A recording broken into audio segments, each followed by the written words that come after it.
क्या हो अगर मैं कहूँ कि समय भी धीमा चल सकता है और तेज भी। क्या हो अगर मैं बताऊं कि गुरुत्वाकर्षण कोई खींचने वाली फोर्स नहीं बल्कि स्पेस और टाइम का झुकना है। Welcome to the mind blowing world of Albert Einstein, general theory of relativity. आज हम आसान भाषाओं में समझेंगे वे थ्योरी जिसने हमारी पूरी दुनिया को देखने का तरीका बदल दिया।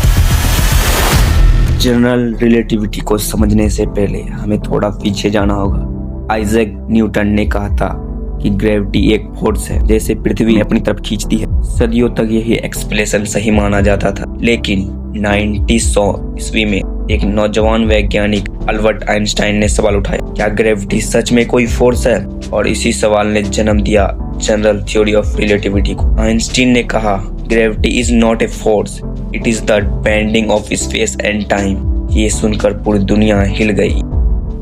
आइंस्टीन के अनुसार हम जिस दुनिया में रहते हैं वो सिर्फ स्पेस नहीं है, ये एक फैब्रिक है जिसे हम कहते हैं स्पेस टाइम। इमेजिन करो एक बड़ी ट्रैम्पोलिन, अगर हम ट्रैम्पोलिन पर एक बॉलिंग बॉल रखें जो ट्रैम्पोलिन झुक जाता है, अगर आप एक छोटी गेंद को उसके पास घुमाएं तो वो बड़ी बॉल की तरह रोल होने लगती है। आइंस्टीन ने कहा, प्लैनेट्स और स्टार्स भी इसी तरह स्पेस टाइम को बेंड करते हैं और जब स्पेस टाइम झुकता है तब हम उसे ग्रेविटी कहते हैं। जनरल रिलेटिविटी का सबसे बड़ा स्टेटमेंट है, mass bend space time and objects move along the curve. Earth sun के अराउंड घूमती है क्योंकि सन उसे नहीं खींच रहा, बल्कि सन ने स्पेस टाइम को झुका दिया है और अर्थ बस उस कर्व के अलोंग चल रही है। यानी ग्रेविटी कोई इनविजिबल फोर्स नहीं बल्कि ज्योमेट्री है, शेप है, कर्वेचर है।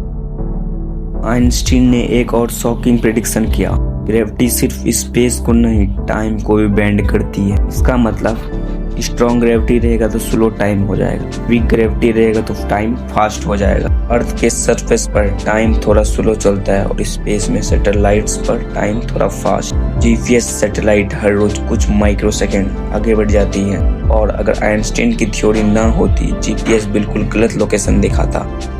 आइंस्टीन की थ्योरी को टेस्ट करने के लिए दुनिया ने कई एक्सपेरिमेंट की। फर्स्ट एक्सपेरिमेंट है लाइट बेंडिंग एक्सपेरिमेंट्स जो 1919 ईस्वी में किया गया था। जब सोलर इक्लिप्स के दौरान साइंटिस्ट आर्थर एडिंगटन ने प्रूव किया कि सूरज अपने आसपास के स्पेस टाइम को बेंड करता है, जिसके कारण दूर के स्टार की लाइट भी मुड़ जाती है। आइंस्टीन दुनिया के सुपरस्टार बन गए। And second experiment mercury orbit.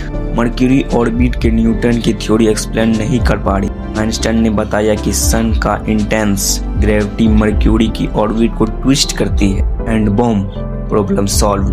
Third experiment gravitational waves 215 में हुआ था। ये जो साइंटिस्ट ने सीधे स्पेस टाइम के रिपल्स डिटेक्ट किए, एग्जैक्टली एज आइंस्टीन प्रेडिक्टेड 100 साल पहले। जनरल थ्योरी ऑफ रिलेटिविटी के सबसे ड्रामेटिक परिणामों में से एक ब्लैक होल है। अगर बहुत सारा मास एक छोटी जगह में कंप्रेस हो जाए तो स्पेस टाइम इतना ज्यादा बेंड हो जाता है कि लाइट भी बाहर नहीं निकल पाती। इस थ्योरी की वजह से हमें 2019 में पहली बार एक रियल ब्लैक होल की इमेज मिली।